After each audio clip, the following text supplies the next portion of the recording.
等下嘛。现在我们在哪里？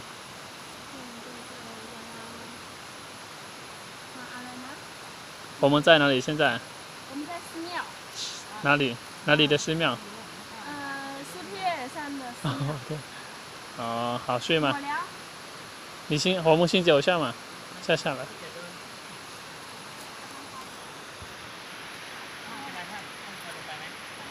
ไม่เคยอะผมมาครั้งแรกเหมือนกัน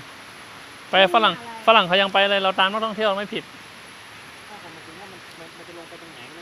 อ๋อเดี๋ยวเราก็ตามขึ้นมาเหมือนเดิมไม่ถ้าลงไปอาจจะไปเจอน้ำตกแม่สาก็ได้ข้างล่างนั่น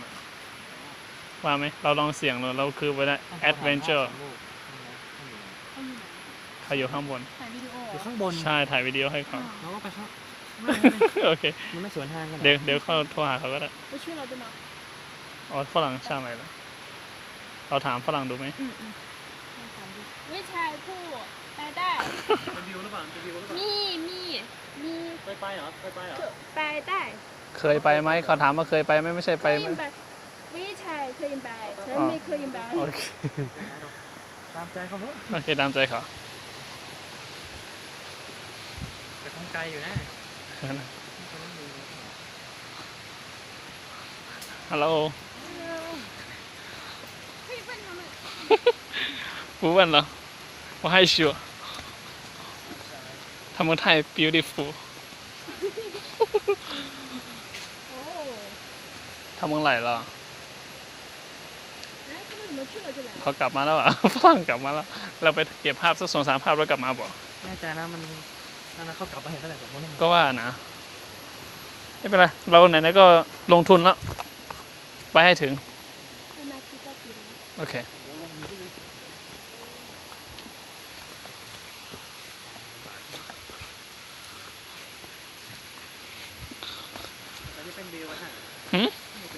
ใช่น่าจะเป็นวิวธรรมชาติในป่าไม้ท่าน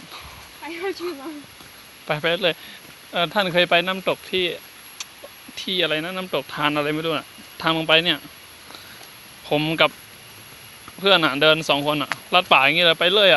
ทางนี่เป็นแบบนี้เลยนะสุดท้ายก็โผล่อยู่นะท่านไม่กินอะไรเลยได้2 วันไม่ใช่2 วันคือแบบไปเลยคือเราเดินไปเลยประมาณ1 ชั่วโมง2 ชั่วโมงเดินบ่ายอย่างเงี้ยมีน้ำอยู่